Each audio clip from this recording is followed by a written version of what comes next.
I'm Captain Rowan Berg, 32 years old, United States Army. Under the harsh sun of Fort Liberty, North Carolina, I was standing in a ceremony that meant everything. The moment Major General Whitaker was about to present me with the command saber, a voice cut through the national anthem. "You don't deserve to wear that uniform." It was Ethan, my stepbrother. Before anyone could react, he lunged forward, ripping the saber from the general's hands. The edge of the steel slammed against my left hand. Blood. It soaked through the pristine white dress glove. He roared in front of hundreds of people. "You don't belong here, Rowan. You were never one of us." They thought this public humiliation would break me. They didn't know that my blood on this uniform was the most ironclad oath I could ever make. Let me know where you're watching from. Hit that like and subscribe button if you've ever been treated like a stranger by your own family at the exact moment you needed them most. The heat at Fort Liberty was unforgiving. It shimmered in waves off the vast expanse of the parade ground, baking the scent of freshly cut grass and kiwi shoe polish into the humid North Carolina air. I stood at attention, my spine straight as a ramrod, the dark green fabric of my Army service uniform already starting to feel heavy. The rhythmic, cadenced beat of the ceremonial drums seemed to sync with my own heart. A steady thump, thump, thump that marked the culmination of a lifetime of effort. 17 years. 17 years of pushing my body past its limits, of honing my mind to a razor's edge, of sacrificing normalcy for duty. This moment wasn't just for me. It was for him. For the father I barely knew, First Lieutenant Henry Berg, whose legacy was the compass that had guided my entire life. In the front row of the guest bleachers, I could just make out my mother. She was fanning herself with a program, looking small and overwhelmed by the military precision surrounding her. I allowed myself a flicker of hope. Maybe today, seeing me here, she would finally understand. Maybe she would finally be proud. Major General Whitaker stood before me, his presence as commanding as the flag snapping in the breeze behind him. He was a friend of my father's, a living link to a past I only knew through faded photographs. His eyes, crinkling at the corners, held a warmth that went beyond professional courtesy. It was the look of a mentor, of a man who saw not just the rank on my shoulders, but the journey it took to get here. He took the ceremonial officer's saber from its display, its polished steel glinting under the relentless sun. "Captain Berg," he began, his voice deep and resonant, carrying across the silent field. "On behalf of a grateful nation, and in recognition of your exemplary leadership." He was about to place the hilt in my hand. It was the pinnacle, the symbol of everything I had fought for. And then, a blur of motion from the stands. "You don't deserve that." The voice was a shard of glass in the solemn air. It wasn't just the words. It was the venom they were steeped in, an acid I knew all too well. It sliced through 17 years of carefully constructed walls, straight into the heart of the scared, unwanted girl I once was. My blood ran cold. I didn't need to turn. I knew that voice. Ethan. He vaulted the barrier separating the guests from the field, his face a twisted mask of rage. 2 military police officers started to move, but he was too fast. He lunged, not at me, but at the general, his hands clawing for the saber. He ripped it from Whitaker's grasp with a savage grunt. For a split second, time seemed to warp, the polished blade arcing through the air in a terrifying, beautiful sliver of light. Then it slammed into my hand. It wasn't the blade that hit me, but the heavy steel of the handguard. A sickening, dull crack echoed in my ears, a sound I felt more than heard. A bolt of white-hot agony shot up my arm, so intense it stole my breath. It felt like every small bone in my hand had been shattered by a hammer. Hot. Wet. My eyes, wide with shock, dropped to my left hand. The ceremonial white cotton glove was already blooming with a grotesque flower of crimson. It started as a small stain, then darkened, spreading rapidly through the fibers. Blood. My blood. Staining the symbol of purity and honor. Through the haze of pain, my gaze darted to the stands, searching for my mother. I found her. Her hand was clamped over her mouth, her body shrunken into her seat. I saw a flicker of horror in her eyes, quickly replaced by something else. Fear. The same old paralyzing fear. And then, she did what she always did. She looked away. She turned her head, her eyes finding a point on the far side of the field, anywhere but on her daughter being assaulted. She had abandoned me. Again. Ethan stood over me, panting, the saber clutched in his hand. His face was inches from mine, spittle flying as he roared the words that were the anthem of my childhood. "You were never one of us!" The spell broke. Shouts erupted. The MPs were on him in an instant, a flurry of motion and authority. They tackled him to the ground with professional force. The saber clattered onto the manicured grass. The crowd gasped. The ceremony had dissolved into chaos. My ears were ringing. The pain in my hand was a roaring fire, but my training kicked in, a lifetime of discipline overriding the screaming nerve endings. Assess the situation. Maintain composure. Control the narrative. General Whitaker was by my side, his face a mask of cold fury. He looked from the struggling form of Ethan to my bleeding hand. His voice, when he spoke to me, was low and sharp as a bayonet. "Captain, can you stand and maintain your bearing?" It was a question, but it was also a command, an offer to retreat with dignity or to stand my ground. Retreat was not in my vocabulary. Blood was now dripping from the fingertips of my glove, forming a small dark pool on the polished leather of my dress shoes. Every fiber of my being wanted to collapse, to cradle my broken hand, to scream. But I thought of the young soldiers in formation watching me. I thought of my father's name. I forced my shoulders back, locked my knees, and pulled my chin up. My gaze met the general's. I brought my uninjured right hand up in a salute so crisp, so precise, it could have been cut from stone. "Yes, sir." The words were steady. They didn't betray the tremor of pain shooting through my body. They didn't betray the rage and the profound, soul-crushing hurt. A camera flash exploded in my peripheral vision, searing the moment into history. A local reporter capturing the image that would go viral. The decorated captain, face impassive, blood streaming down her side, rendering a perfect, unwavering salute. They would call it a symbol of discipline. They had no idea it was an act of war. As the MPs dragged Ethan away, still shouting incoherently, a silence fell over the field once more. But this wasn't the silence of respect. It was the silence of shock. I held my salute, my eyes fixed on the flag, the world narrowing to that single point of focus. The pain was immense, but the wound Ethan had just torn open ran far deeper than bone. It was 17 years old. How, after 17 years, could he still reach me like this? The question of how Ethan could still reach me isn't a question at all. The real question is why I ever thought he couldn't. The roots of that day at Fort Liberty weren't planted in the North Carolina soil. They were sunk deep in the humid, oppressive ground of Charleston, South Carolina, in a house that was as beautiful as it was damned. From the street, our house on South of Broad was a postcard of Southern charm. A grand historic home with double piazzas, gas lanterns that flickered at dusk, and the sweet, heavy scent of magnolias hanging in the air. Tourists would stop to take pictures. They saw heritage and grace.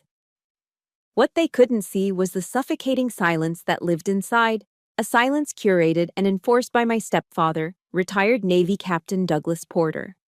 Inside, the air didn't smell like magnolias. It smelled of lemon-scented wood polish, Douglas's cigars, and a faint, metallic tang of fear. My mother's entire existence revolved around navigating his moods. Her constant whisper to me was the law of our house.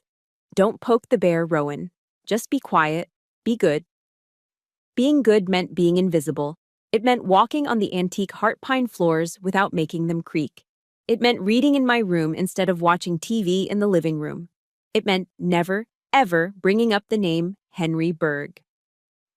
Douglas ruled our home like the deck of a warship, and I was the permanent, unwanted stowaway. The worst of it always came to a head during holidays, when the performance of a happy family was mandatory. I remember one Thanksgiving when I was 14. The dining room was set with my grandmother's old silver and a lace tablecloth so ancient it was the color of cream. The air was filled with the rich smells of roast turkey, sage stuffing, and bourbon-glazed sweet potatoes. Douglas, seated at the head of the table, believed family dinners were a time for moral instruction. My instruction. "Rowan," he'd boomed, his voice silencing the soft clink of silverware. "Ephesians, chapter 6, verse 1. Recite it." I swallowed, my throat suddenly dry. All eyes were on me.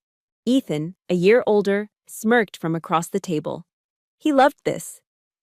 "Children, obey your parents in the Lord, for this is right," I recited, my voice small. "Louder," Douglas commanded, "as if you mean it." I repeated the words, my face burning. He nodded, satisfied, and began carving the turkey. For a moment, I thought I was safe, but my hands were trembling. As I reached for my water glass, my fork slipped from my grasp, clattering onto the pristine tablecloth and leaving a small, greasy stain from the gravy. The silence that followed was absolute. It was heavy and cold. Douglas put down the carving knife with slow, deliberate precision. He didn't yell. That wasn't his way, not at first. He just stared at the stain, then at me, his eyes like chips of ice. "Clumsy," he said, the word a quiet indictment. He picked up my plate, piled high with turkey and all the fixings I'd been dreaming of all day, walked over to the grand fireplace, and scraped the entire meal into the dying embers. It sizzled and smoked, the smell of burnt offering filling the room. "You will eat in the kitchen," he said, his voice flat. "A bowl of cold grits. That's what you deserve." I looked at my mother, pleading. She wouldn't meet my eyes. She just stared at her own plate, her hands clenched in her lap. Ethan's smirk had widened into a full-blown grin. He knew he'd be getting my share of the pumpkin pie. I spent that Thanksgiving in the kitchen, spooning tasteless, lumpy grits into my mouth while the sounds of laughter and conversation drifted in from the other room. It wasn't about the food, it was about the humiliation. It was about being publicly marked as unworthy. Later that evening, when Douglas was in his study, my mother slipped into the kitchen. She didn't say a word. She just pressed a small broken piece of pie crust into my hand before scurrying away, as if her small act of kindness was a crime. But Ethan was the one who knew how to turn cruelty into an art form. He knew the one thing I had left of my real father was his military dog tag. It was my sacred object. I kept it in a small wooden box on my nightstand. One sweltering summer afternoon, he stormed into my room after I'd beaten him in a school sailing race. He saw the box, knew exactly what was inside, and snatched it. "What's this, Rowan?" he sneered, dangling the chain. "Thinking about your dead hero, Daddy?" "Give it back, Ethan," I begged, my voice cracking. He just laughed. He ran out of the house, down to the marshy edge of the Cooper River at the end of our property. I chased after him, but I was too late. With a final, taunting look, he drew his arm back and flung the dog tag out over the water. It made a tiny, insignificant plink as it disappeared into the murky depths. I didn't even think. I waded into the pluff mud, the thick, smelly sludge sucking at my sneakers. I searched for hours, my hands plunging into the dark water, feeling for that small piece of metal. Crabs scuttled over my fingers. The sun beat down on my back. I cried until I had no tears left. I never found it. When I finally trudged back to the house, covered in mud and defeat, my mother was waiting on the back porch. She didn't hug me. She didn't ask what was wrong. Her first words were a hissed whisper. "Look at the mess you've made. You're tracking mud all over the piazza. Go upstairs and shower, now. And don't you dare say a word of this to your stepfather." Protecting Douglas's peace was always more important than protecting me. His anger was the sun our entire family orbited, and my pain was just a planet to be sacrificed to keep the system stable. My escape hatch appeared in the form of a flyer in my high school guidance counselor's office, JROTC, Junior Reserve Officers Training Corps. It promised order, discipline, and purpose. It was everything my home was not. The first time I put on the uniform, a crisp, second-hand polyester uniform, I felt like I was putting on armor. Our instructor, Sergeant First Class Walsh, a tough-as-nails Marine veteran, saw something in me I didn't see in myself. He didn't see a clumsy, quiet girl. He saw potential. Discipline begins where excuses end, Berg. He'd bark at us during drills. He called me Berg, not Rowan, not sweetheart, not clumsy girl. Berg. It sounded like respect. It sounded like I was someone. He told me I had leadership qualities. It was the first time anyone had ever told me I was good at anything. The night Douglas died of a massive heart attack in his armchair, I didn't cry. I felt a quiet, profound sense of relief, as if a great weight had been lifted from the house. While my mother and Ethan planned a grand funeral befitting a retired Navy captain, I packed a single duffel bag. A year later, on my 18th birthday, I stood at the door, ready to leave for basic training. Ethan stood there, arms crossed, leaning against the doorframe. He looked me up and down, a contemptuous sneer on his face. "You think you're so tough in that uniform?" "You'll be back," he said. "You'll come crawling back." I just looked past him, at the open road beyond our perfectly manicured lawn. The world was waiting. If you've ever had a person in your life who seemed to enjoy your pain, who went out of their way to break you down, please hit the like button for every single person who found a way to stand back up. And in the comments, just type a single word: survivor. Let's see how many of us are out there. As I walked away without a backward glance, his final words followed me down the driveway.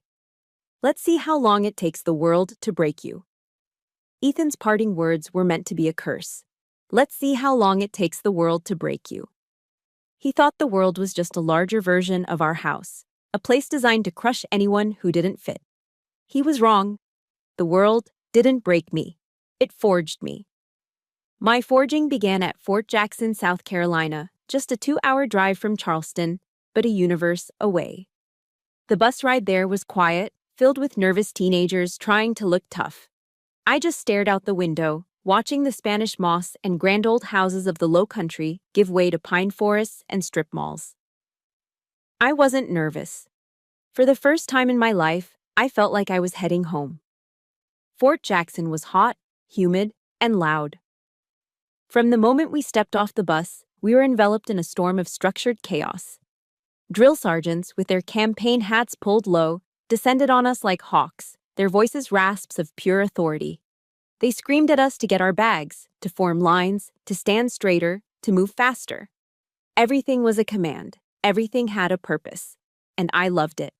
The shouting wasn't like Douglas's simmering rage. This wasn't personal. It was professional.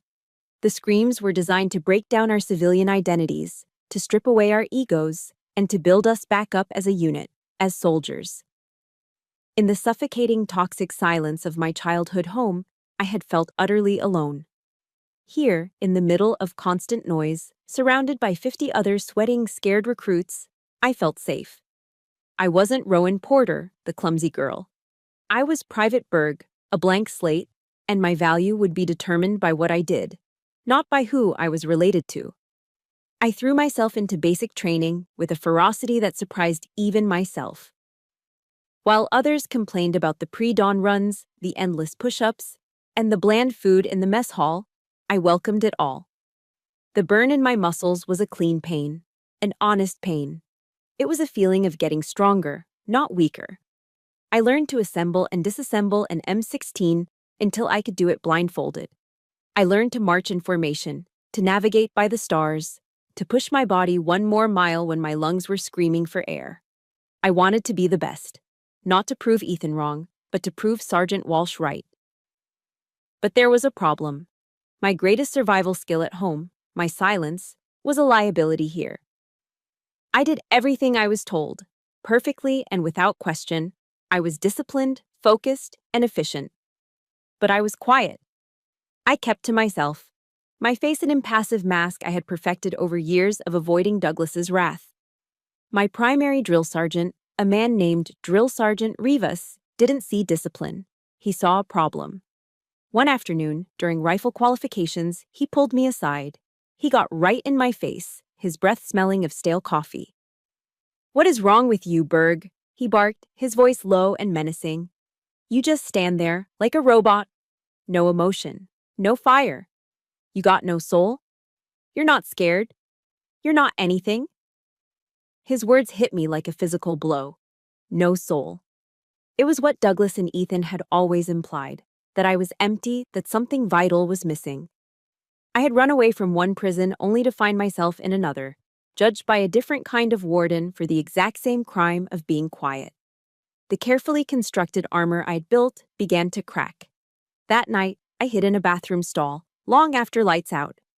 I sat on the cold tile floor, my knees pulled to my chest, and for the first time since leaving Charleston, I cried.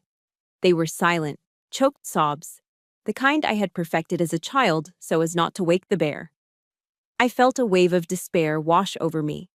Maybe Ethan was right. Maybe I was broken. Maybe there was no place in the world for me. The stall door creaked open. I held my breath. It was Private Sarah Jenkins, a tough, wiry girl from rural Alabama whose bunk was next to mine. I'd heard whispers about why she'd joined, something about a father with a heavy hand and a drinking problem. She didn't say anything. She just sat on the floor outside my stall. A moment later, a small, slightly melted Hershey's chocolate bar slid under the door. "Eat it," she whispered. "Sugar helps, and tomorrow we're gonna run so fast, we'll leave Rivas tasting our dust." It was the first act of unconditional kindness I had received in my entire life. I ate the chocolate, its sweetness a stark contrast to the bitterness in my soul. Sarah didn't ask me to explain. She didn't need to. She just knew. We were both running from the same ghosts. We were survivors. From that day on, she was my family. And we did run faster. We pushed each other, studied together, and made a silent pact to get through this together. They thought they could break us, but they only made us harder than steel. My performance, combined with my high test scores, got me noticed. I was recommended for officer candidate school. OCS was a different world, less about breaking you down and more about building you up as a leader. It was there that I first met Lieutenant Colonel Whitaker. He was the command overseeing the OCS program, a man who carried an aura of quiet authority that made even the drill sergeants stand a little straighter. He knew my father. He'd served with him long ago. He called me into his office one day, a file on his desk with my name on it. I stood at attention in front of his desk, my heart pounding. Rivas's performance review was in that file. I was sure of it. Whitaker motioned for me to sit, a gesture that was so unexpected it felt like a trick. He didn't look at the file. He looked at me. "Drill Sergeant Rivas says you're emotionless, Berg," he began, his voice calm and even.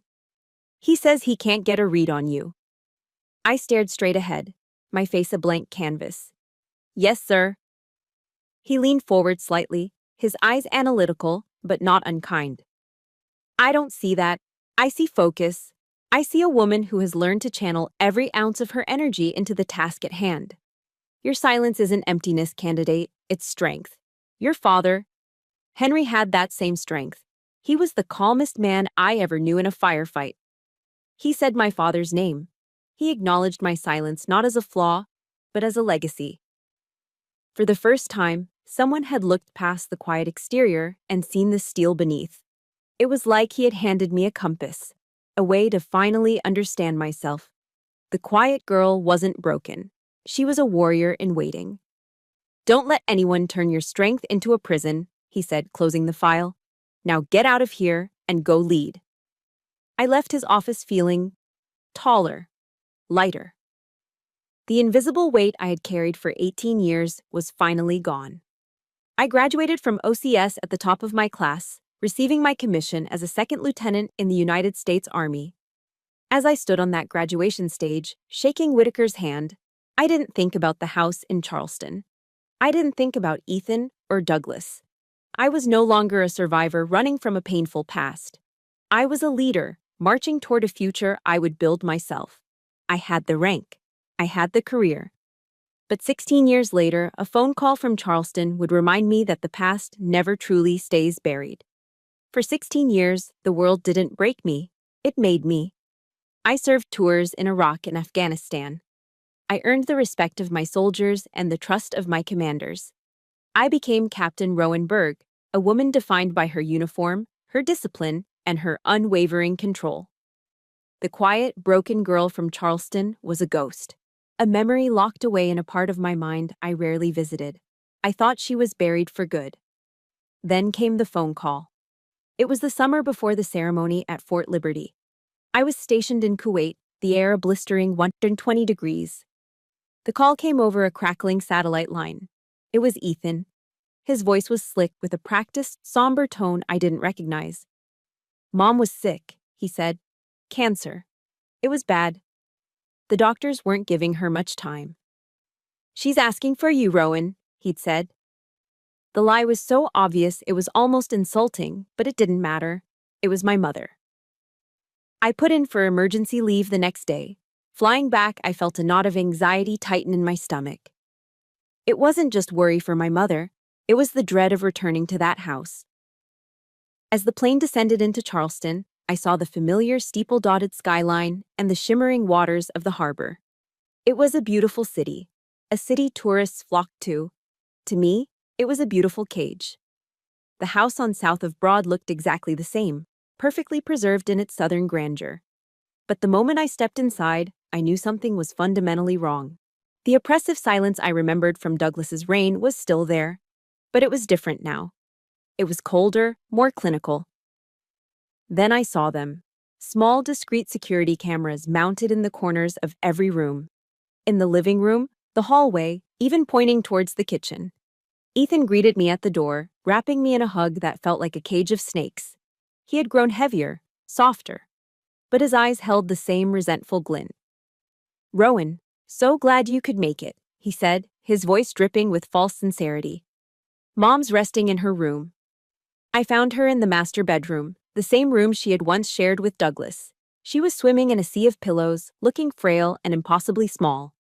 The vibrant woman I remembered was gone, replaced by a pale, hollowed-out version of herself.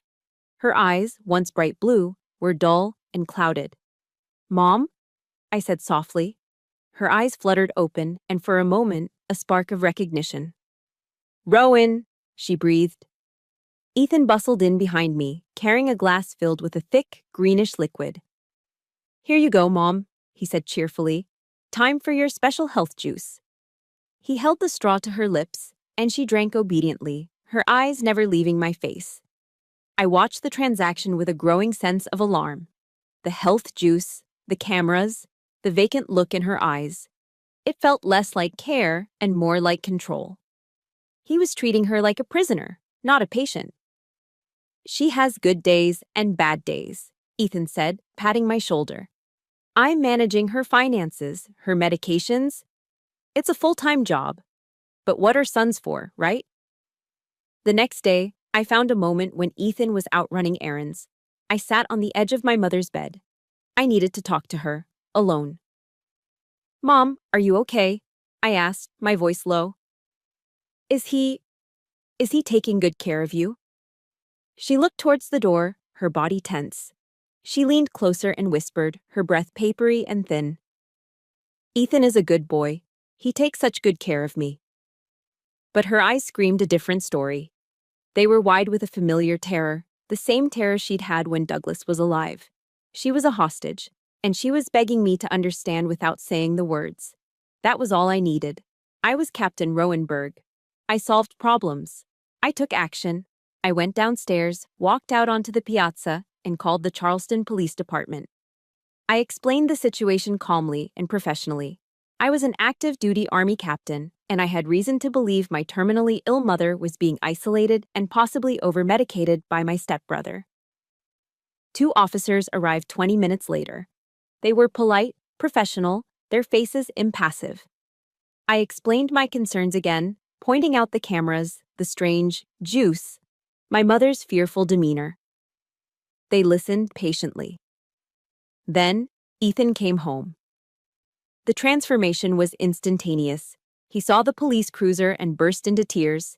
He played the part of the devoted, heartbroken son perfectly. He sobbed about how he had given up his life to care for his dying mother, how difficult it was, how his estranged stepsister had shown up out of the blue and was causing all this stress. The officers went inside to speak with my mother. Ethan and I waited on the porch. He wouldn't look at me, but a smug, triumphant smile played on his lips. I knew what was happening. I knew what she would do. She would choose the bear. One of the officers came back out, his face set with a look of finality. "Ma'am," he said, addressing me, "your mother has assured us she is perfectly fine and that Mr. Porter is providing excellent care. In fact," she said you've been under a lot of stress from your military service and that you're harassing her. She has asked us to escort you from the property." The words hung in the humid air. I was being thrown out of my own mother's house, by the police, at her request. "I'm a captain in the United States Army," I said, my voice dangerously quiet. "I have a security clearance. I am not unstable." The officer's eyes were sympathetic, but his hands were tied. "I'm sorry, Captain Berg. With all due respect, this is a family matter. We can't intervene unless she tells us she's in danger." They escorted me to my rental car. I, who had commanded troops in a war zone, was treated like a common trespasser. The system I had sworn an oath to defend was utterly powerless to stop this kind of quiet, insidious evil. My mother passed away 3 days later. At the funeral, Ethan was the star. Accepting condolences with a tear-streaked face, I stood in the back, invisible. After the service, while sorting through some of her personal effects at the house, I found it. Tucked inside her old jewelry box was a yellowed newspaper clipping. The obituary for my father, First Lieutenant Henry Berg, from a military newspaper dated nearly 30 years ago. And there, underlined in a faint, shaky pen, was a single line from the list of survivors. "He is survived by his daughter, Rowan." She had remembered. Through all the years of silence, fear, and submission, she had held on to that one small piece of me, of him. She had remembered. I took the clipping and walked out of that house for the last time. Ethan was standing on the porch, watching me go. I stopped at the bottom of the steps and turned to face him. The grief in my chest was a cold, hard stone. "You are going to pay for this," I said. It wasn't a threat. It was a statement of fact, a mission objective. This time, I wasn't running away. I was going to war. That image of the underlined obituary clutched in my hand, and that promise I made on those steps. That's why, a year later, even as the blood ran down my arm, I stood my ground at Fort Liberty. The promise I made on my mother's porch was a quiet declaration of war. I expected a long, grueling campaign fought in the shadows through legal filings and private investigators. I never imagined the first battle would be broadcast live on national television, with me as the unwilling star. Before I was even discharged from the on-base clinic at Fort Liberty, my hand set in a cast, diagnosed with 3 fractured metacarpals, I was no longer just Captain Berg. I was a headline. The blood-stained salute. The image was everywhere. That single, searing photograph taken by a local reporter had gone viral.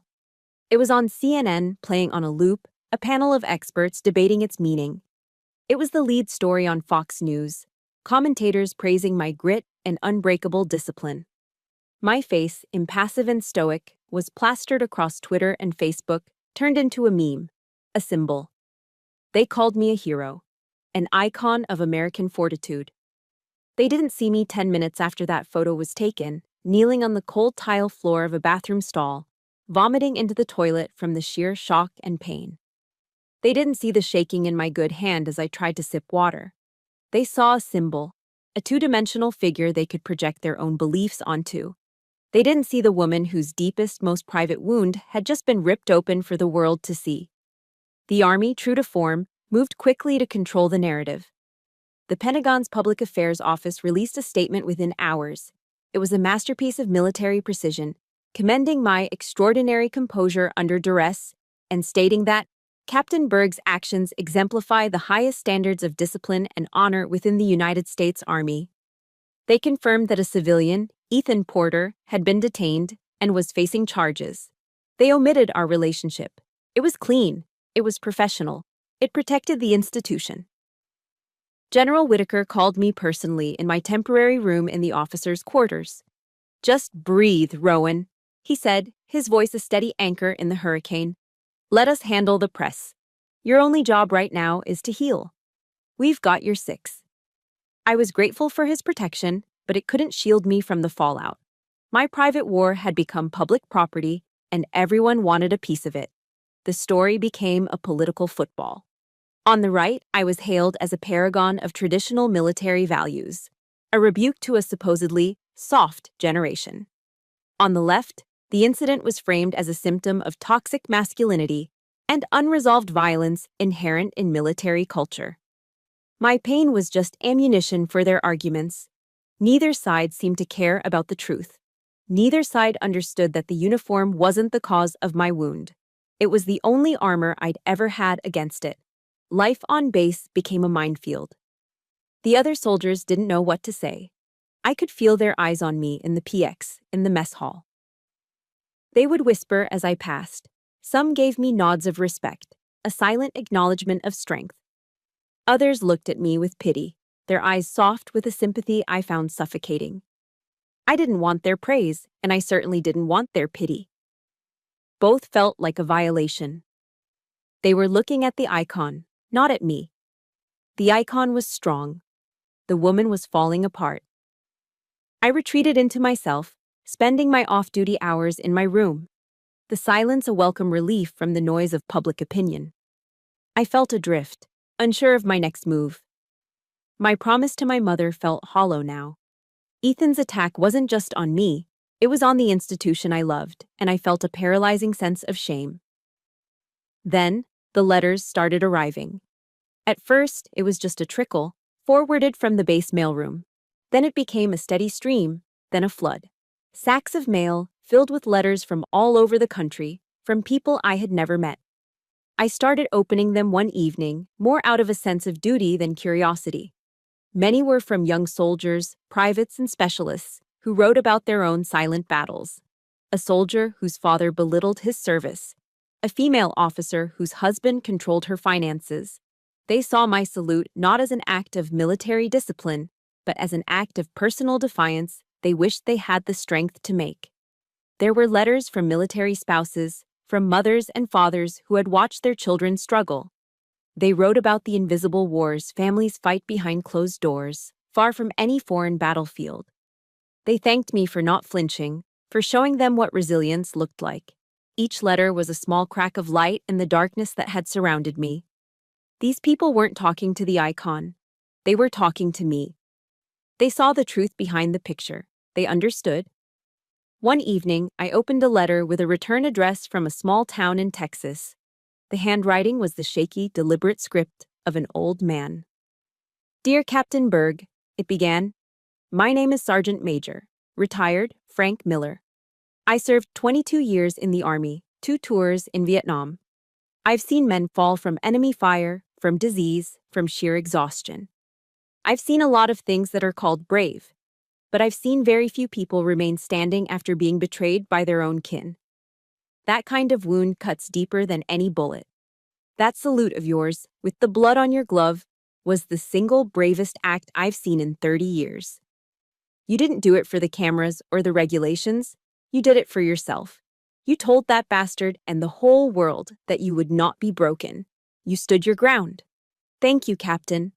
From one old soldier to another. I held the letter in my hand, the paper trembling. And for the first time since that day, I cried. Not tears of pain or shame, but tears of recognition, of release. Frank Miller, from his small town in Texas, had seen me. He understood the battlefield I was really on. I sat there for a long time, the letter in my lap, the pile of mail a testament to a silent, unseen army of survivors. I realized this was no longer just my story. It wasn't about Ethan's jealousy or my mother's fear. It was about Frank Miller in Texas. It was about the young private whose father called him a failure. It was about every single person who had ever been made to feel worthless by the people who were supposed to love them. I couldn't stay silent. Not anymore. My war wasn't a source of shame. It was a source of strength. And maybe, just maybe, my story could be a weapon for them too. I stood up, the last of my hesitation gone, replaced by a cold, clear sense of purpose. I knew exactly what I had to do next. The next day, I walked into the Charleston law office of Nancy Given. The letters gave me a purpose, but it was the Army's investigation that gave me a target. The Criminal Investigation Division, or CID, was thorough, efficient, and impersonal. They interviewed me, General Whitaker, and a dozen other witnesses. They also interviewed Ethan. The final report landed on my desk a few weeks later. It officially cleared me of any misconduct. Ethan, however, got little more than a slap on the wrist. He was charged with disorderly conduct and trespassing on a federal installation. The punishment? A fine and a permanent ban from all military bases. That was it. Military justice had done its job. It had protected the sanctity of the ceremony. But it had done nothing to address the real crime. It wasn't enough. I didn't just want justice for a ruined ceremony. I wanted justice for my mother. The CID report included a transcript of Ethan's interview. Reading his words felt like swallowing poison. "She provoked me," he'd claimed, his voice dripping with self-pity. "She always had to be better than me, rubbing her fancy career in our faces. She took everything from me, even my own mother's love." His lies were so blatant, so pathetic, they didn't even make me angry. They clarified everything. They became fuel. I folded the report, my decision made. My fight with Ethan wasn't a military matter. It was a civil one. I requested a meeting with General Whitaker. We met in his office, the same room where he'd once defended my silence. I laid out my intention, my voice as steady as my gaze. "Sir, I'm going to sue him," I said. "For fraud, for breach of fiduciary duty, for every dollar he stole from my mother." He listened without interruption, his hands steepled on his desk. When I finished, he didn't try to talk me out of it. He didn't warn me about the potential mess or the impact on my career. He just nodded slowly, a grim look of approval in his eyes. "Good," he said, his voice a low rumble. "Ethan is a creature of the dark. He's used to manipulating people in the shadows where no one is watching. We won't fight him there." He leaned forward, his gaze intense. "We will attack in daylight. We will drag his actions out into the public record, piece by piece, and let the truth be our weapon." Attack in daylight. The phrase became my mission statement. It was a strategy I understood. It was a language I spoke. Finding the right weapon was the next step. I needed a civilian lawyer, someone who understood the murky battleground of family law and financial exploitation. My research led me to one name, in Charleston: Nancy Given. Her reputation was formidable. She wasn't just a lawyer, she was a shark who specialized in dismantling financial predators who hid behind the shield of family matters. Her law office was in a beautifully restored historic building downtown, a world away from the rigid functionality of Fort Liberty. Nancy Given herself was a woman in her late 60s with sharp, intelligent eyes and a no-nonsense demeanor that reminded me of my toughest instructors. She didn't waste time with pleasantries. "I've read the news, Captain Berg," she said, gesturing for me to sit. Her office was filled with books, not just law tomes, but works of history and philosophy. She looked at my cast, then at the faint, fading scar on the back of my hand. "I know what happened at the ceremony. Tell me what happened before." I spent the next hour laying out the facts, presenting the case with the same precision I would use to brief a mission. I detailed my mother's illness, the cameras in the house, the suspicious health juice, and the police report that labeled me as the aggressor. I spoke without emotion, focusing on the tactical details. When I finished, Nancy was silent for a long moment, studying my face. "Are you ready for this fight, Captain?" she asked, her tone serious. "He will use your service against you. He'll claim you have PTSD, that you're unstable. He'll say you were an absent daughter looking for a payday. It's going to get dirty." "Ma'am," I replied, meeting her gaze without flinching. "I've spent the better part of my career in the deserts of Kuwait and the mountains of Afghanistan. I'm not afraid of getting dirty." A slow smile spread across her face. "Good. Then let's go hunting." And so began my war on two fronts. By day, I was Captain Berg, commanding my unit at Fort Liberty, ensuring my soldiers were trained, equipped, and ready. My performance had to be flawless. I couldn't give anyone a reason to believe Ethan's inevitable lies about my stability. But by night, my apartment became a command center. Nancy would email me batches of documents she'd subpoenaed: my mother's bank statements, pharmacy records, credit card bills. I would stay up until 2 in the morning, a pot of black coffee my only companion, highlighting every suspicious transaction, cross-referencing dates, and building a timeline. The exhaustion was a constant, heavy weight on my shoulders. I would fall into bed for a few hours of restless sleep, only to wake up at 500 for a 5-mile run, pushing my body to punish the weakness my mind was feeling. The picture that emerged from those documents was uglier than I could have imagined. It was a methodical, ruthless plundering. Tens of thousands of dollars siphoned from my mother's retirement accounts. There was the $10,000 down payment on a new Ford F-150, a $5,000 charge for a bass boat, thousands more spent at expensive restaurants, on golf trips, on things my frail, bedridden mother could never have used or approved. He hadn't just been controlling her. He had been bleeding her dry, spending her life savings while she wasted away. Each receipt, each withdrawal slip, was a piece of ammunition. Each line item was a confirmation of his betrayal. The work was grueling, and it forced me to relive my mother's final, lonely months over and over again. But with every piece of evidence, my resolve hardened. Have you ever had to be the one to dig through the painful facts? To be the detective in your own family's tragedy, just to find the truth? If you know what that lonely, exhausting fight feels like, hit the like button. In the comments, just write, "I see you." Because we need to know we're not alone in this fight. One night, staring at a bank statement that showed a huge withdrawal on the day before my mother died, I felt a cold clarity wash over me. General Whitaker was right. The darkness was Ethan's territory. It was time to drag him out of it. It was time to attack in daylight.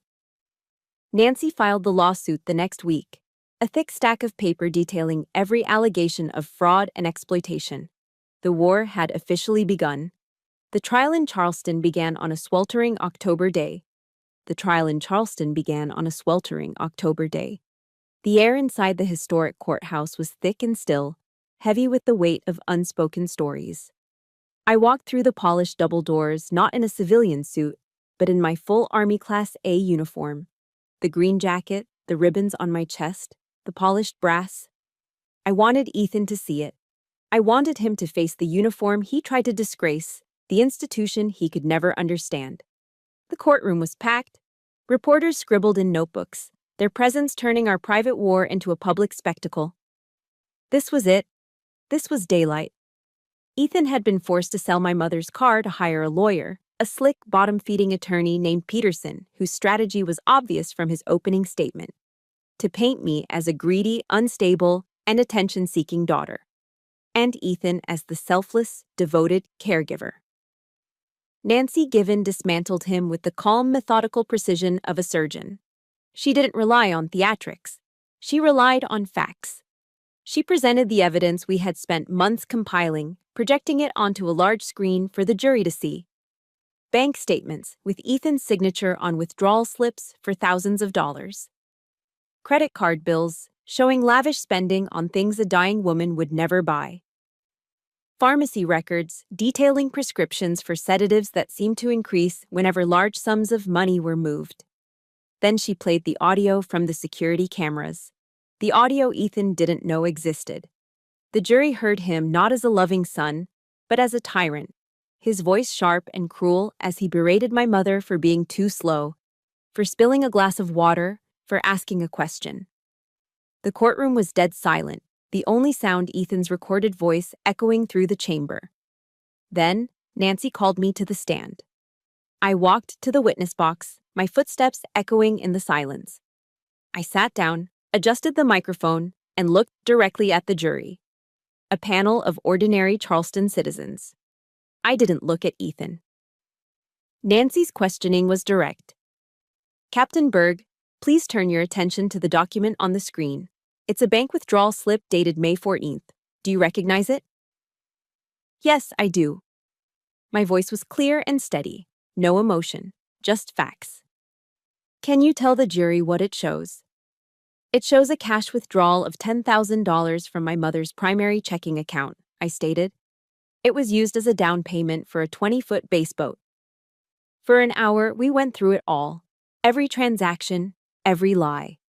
I wasn't the victim on the stand. I wasn't the abandoned daughter. I was a credible witness, a United States Army captain presenting an after-action report on a campaign of theft and deception. My silence, the very thing I'd been punished for my entire life, had become my greatest weapon. It gave my testimony an undeniable weight, an authority that Ethan's blustering denials couldn't touch. Peterson, Ethan's lawyer, tried his best on cross-examination. He brought up my service, twisting it into a weapon just as Nancy predicted. "Captain, isn't it true you've served in active combat zones?" he asked, his voice oozing with false concern. "Yes, that's correct." "And these experiences, they can be very stressful, can't they? Leading to conditions like PTSD. "Combat is stressful," I replied calmly. "That is why the Army trains us to be resilient, to be clear-headed under pressure." He couldn't rattle me. My answers were short, precise, and devoid of the emotional outburst he was hoping to provoke. He was losing, and he knew it. But Nancy had saved her masterstroke for last. The plaintiff calls Major General Whitaker to the stand. A ripple of murmurs went through the courtroom. The bailiff called the name, and the doors at the back of the room opened. General Whitaker walked in, dressed in his own immaculate Class A uniform. The array of ribbons on his chest was a testament to a lifetime of service and honor, his 2 stars glinting on his shoulders. He walked with an air of absolute command, and as he passed the jury box, every single person in that room, judge, jury, and reporters, sat up a little straighter. His presence filled the space, a physical manifestation of integrity. Peterson, looking visibly shaken, tried to object, but was overruled. Nancy got straight to the point. "General, you've known Captain Berg for many years." "I have," Whitaker confirmed, his voice calm and powerful. "And I knew her father before her. The Bergs are a family of honor." Peterson got his chance to cross-examine. It was a fatal mistake. "General," he began, trying to sound bold, "you've heard the defense's position that Captain Berg's combat experience may have left her unstable?" General Whitaker looked at Peterson, then he turned his gaze to the jury. He didn't raise his voice. He didn't need to. "Sir," he said, his voice cutting through the silence, "what you call instability, I call extraordinary composure. What you call emotionless, I call focus. I have commanded thousands of soldiers in my career. Captain Berg is one of the finest officers I have ever had the privilege to serve with. She is the living embodiment of honor, integrity, and selfless service. Concepts that your client, Mr. Porter, a man who would steal from his own dying mother, could never possibly comprehend." He paused, letting the words land. "He is a coward. She is a soldier." It was over. Peterson sat down, defeated.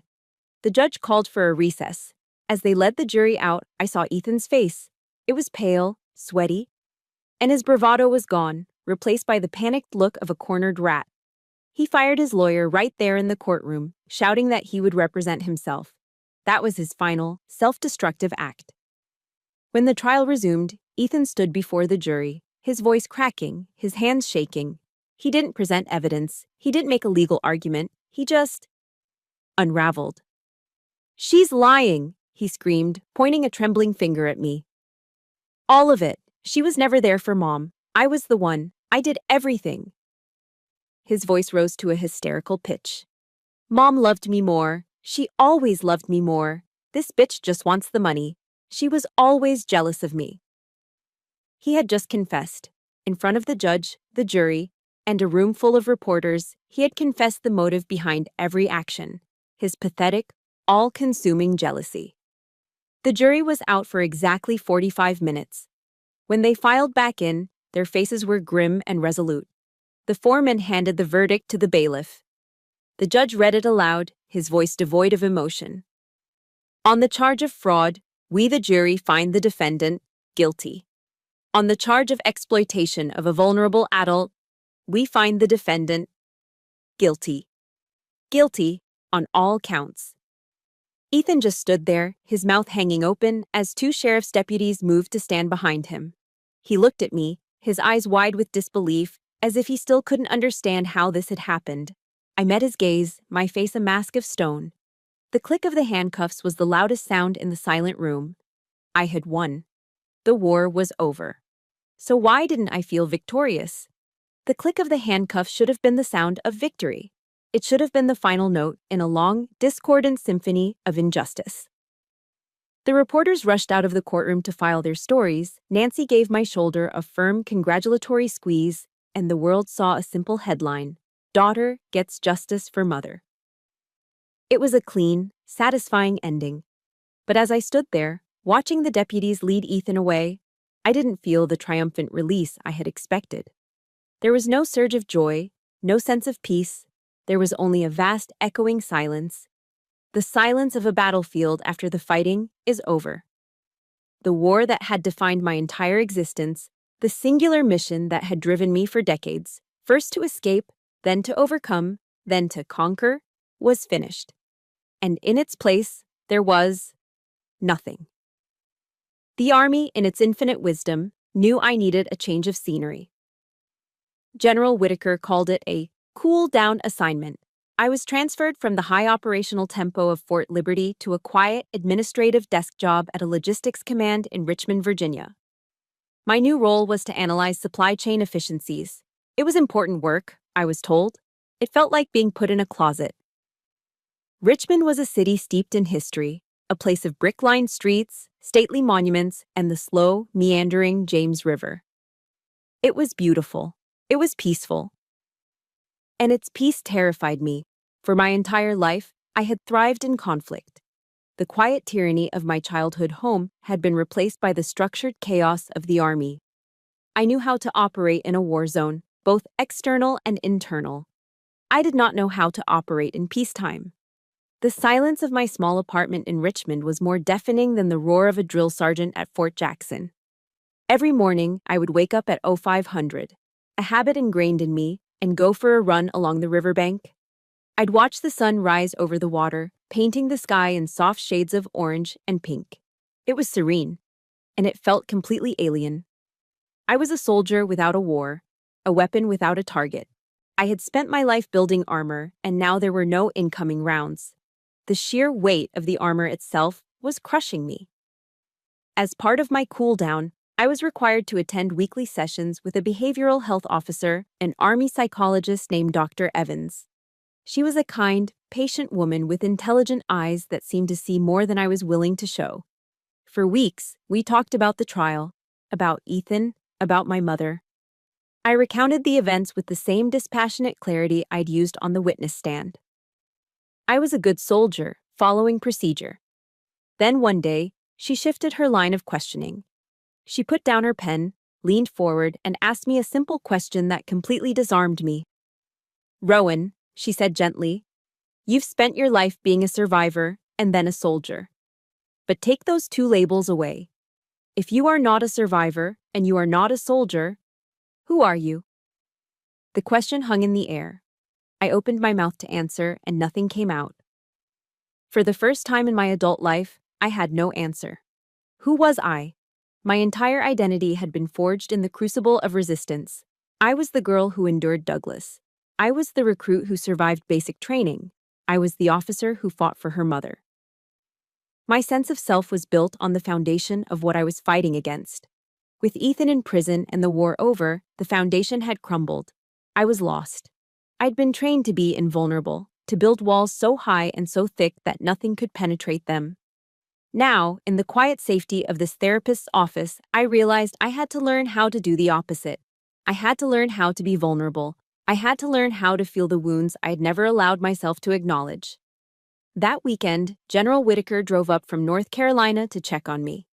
We sat on the small balcony of my apartment, watching the evening settle over the city.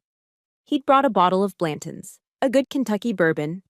He poured 2 glasses, the amber liquid catching the last rays of sunlight.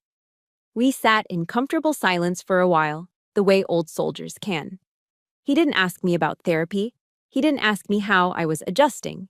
He knew. It feels empty, doesn't it? He said finally, swirling the bourbon in his glass. I just nodded, unable to find the words.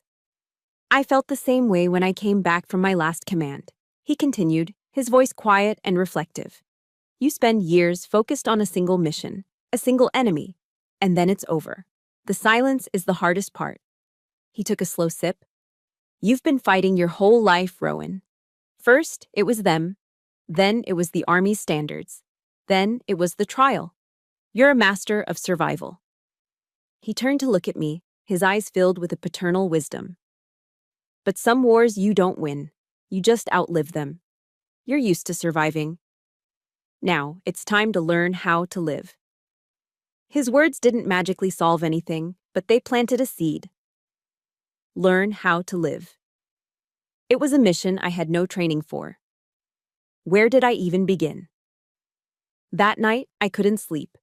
I found myself online, researching the Army's various support programs. There were robust, well-funded programs for PTSD, for substance abuse, for transitioning to civilian life. But I realized there was nothing for the soldiers fighting the wars I'd fought. There was no official protocol for the soldier whose family was their primary battlefield. No support system for those dealing with financial abuse or emotional manipulation from the very people they were supposed to be able to trust back home. A thought began to form, a faint glimmer of light in the fog of my confusion. My war wasn't a unique, isolated event. It was a silent epidemic. I had been given a mission. I just hadn't recognized it yet.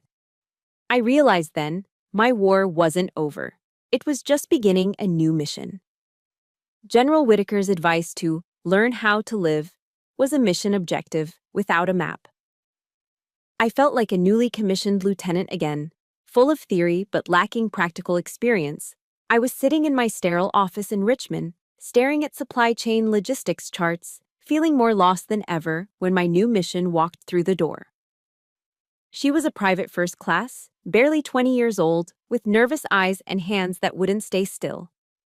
She stood at attention in front of my desk, so rigid she was almost trembling. "Ma'am, sorry to bother you, Captain Berg," she stammered. "I'm PFC Miller." "At ease, Private," I said, motioning to the chair. "What can I do for you?" She sat on the edge of the seat, her knuckles white as she gripped her patrol cap. "Ma'am, I saw your story on the news. The thing with your family." She took a shaky breath. "My husband's family, back home in Ohio. They control all my finances. My paycheck gets direct deposited into an account with his mother's name on it. They send me a small allowance. They say it's to help us save, but..." Her voice broke, and a tear traced a path down her cheek.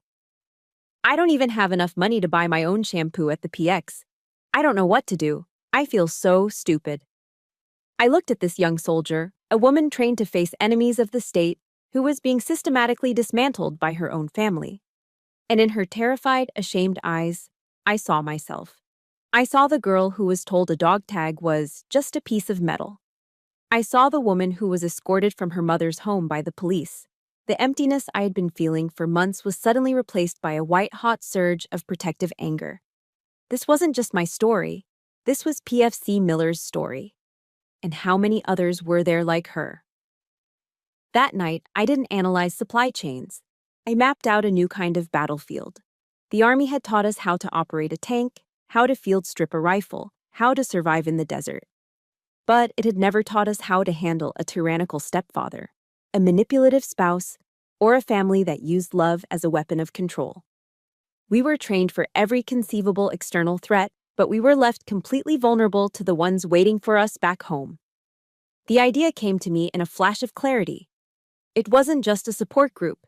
It needed to be a formal, Army-sanctioned program. A confidential resource that provided soldiers with legal guidance, financial counseling, and a safe channel to report domestic abuse that wasn't physical.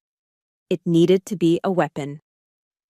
I spent the next 3 weeks working with a fervor I hadn't felt since preparing for the trial. I wrote a formal proposal outlining the mission, the structure, and the necessity of the program. I gave it a name. I decided to take the very object that had been used to wound me and turn it into a symbol of protection. I called it the Saber Initiative. The saber is a symbol of an officer's trust and command, a tool to defend and lead. This program would do the same. With my proposal complete, I knew my first hurdle would be the old guard. I scheduled a meeting with a group of senior staff officers, colonels who had been in the Army since before I was born. Their reaction was exactly what I had feared. I presented my data, my case studies, my carefully prepared arguments. When I finished, one of them, a grizzled, stone-faced infantry colonel, took off his reading glasses and looked at me with open disdain. "Captain," he said, his voice dripping with condescension, "the United States Army is not a social work agency. We are here to fight and win the nation's wars. This is a distraction. It's weakness." Another chimed in. "If a soldier can't manage their own family drama, how can we expect them to manage a platoon in combat? This is a personal problem, Berg, not an army problem." Weakness. Personal problem. The same old words used to enforce silence. For a moment, the old despair threatened to surface, but then I looked down at the faint scar on my hand and thought of PFC Miller. My voice, when I replied, was cold and clear as steel. "With all due respect, Colonel," I said, meeting his gaze, "a soldier who is worried their spouse is draining their bank account back home is a soldier who is not 100% focused on their sector of fire. A soldier who is being psychologically tormented by their family is a soldier whose readiness is compromised. This isn't about drama. This is about force protection. It's about ensuring that every soldier is mentally and emotionally prepared to do their job. This is a mission readiness issue." I had used their language, their logic. It left them speechless, but I knew I hadn't won them over. I needed more firepower. I needed General Whitaker. I presented the initiative to him and his command staff the following week. This time, I was ready. I laid out the tactical argument first, the impact on readiness, on morale, on soldier retention. I used charts and statistics. I was the perfect logical staff officer. Then, I changed tactics. I told them about PFC Miller. I didn't use her name, but I told her story. And for the first time, I told them a little of mine. Not the dramatic details, but the core truth. "Gentlemen," I finished, my voice quiet but carrying across the silent conference room, "we ask our soldiers to be prepared to make the ultimate sacrifice for this country. The least we can do is ensure they have a safe flank to return to. We need to protect them from the enemies they can't see, the ones they never trained to fight." The room was silent. The colonels who had dismissed me before were now staring at the table, unable to meet my eyes. General Whitaker, who had listened intently without a word, finally spoke. He looked around the room, his gaze resting on each officer. "She's right," he said simply. He stood up, a clear sign the meeting was over. "The Saber initiative is approved. Draw up the implementation plan, Captain. I want it on my desk by Friday." He walked over to me as the other officers filed out. "That took courage, Rowan," he said quietly. "No, sir," I replied, a small smile touching my lips for the first time in what felt like forever. That was just learning how to live. The work was just beginning. There were policies to write, resources to gather, and a culture to change. But as I sat at my desk that night, finalizing the presentation slides for the program's official rollout, I knew exactly where the new mission would begin. 1 year later, I returned to the parade ground at Fort Liberty. The North Carolina sun felt different this time, warm and life-giving, not harsh and oppressive.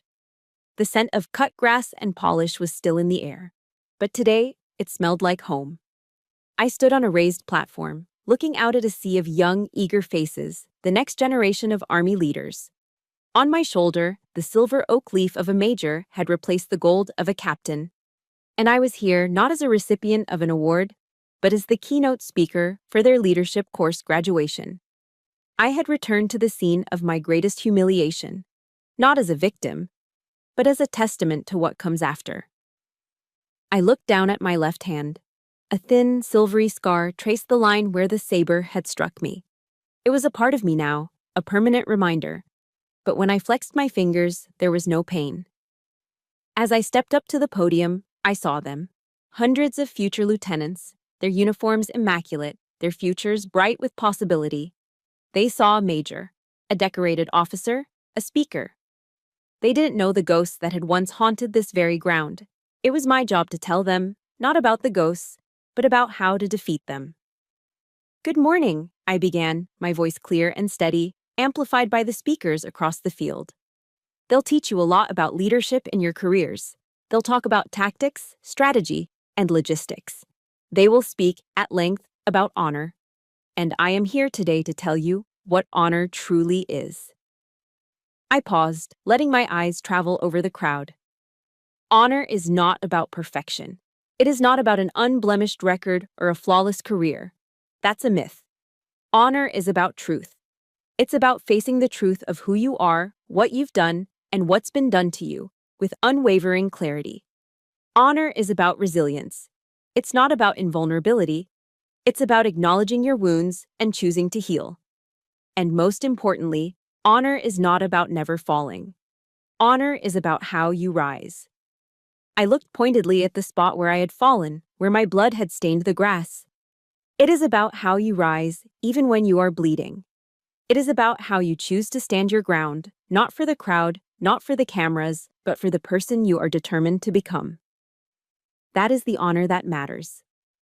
That is the honor that will make you your leaders. I kept the rest of my speech short, focused on the practical applications of the Saber initiative, which was now active on bases across the country. I spoke about recognizing the signs of abuse, about creating a climate of trust where soldiers felt safe to ask for help, about the undeniable link between a soldier's well-being at home and their effectiveness on the battlefield. I was giving them the tools I never had. After the ceremony, as the newly graduated officers were celebrating with their families, a young lieutenant approached me. She was sharp, confident, the very picture of a future leader. "Major Berg," she said, her voice filled with a sincere respect that touched me deeply. "I need to tell you, that video of you, from your ceremony here last year, it went around my OCS class. I was on the verge of quitting. I didn't think I had what it took. Seeing you stand there, seeing you salute, that's the reason I'm in this uniform today. Thank you, ma'am." I didn't offer a long reply. I didn't need to. I just looked at her, saw the fire in her eyes, and knew that my story had become a part of hers. I simply nodded. "Congratulations, Lieutenant. Go make a difference." My mission was already working. As she walked away to join her proud parents, a familiar voice came from behind me.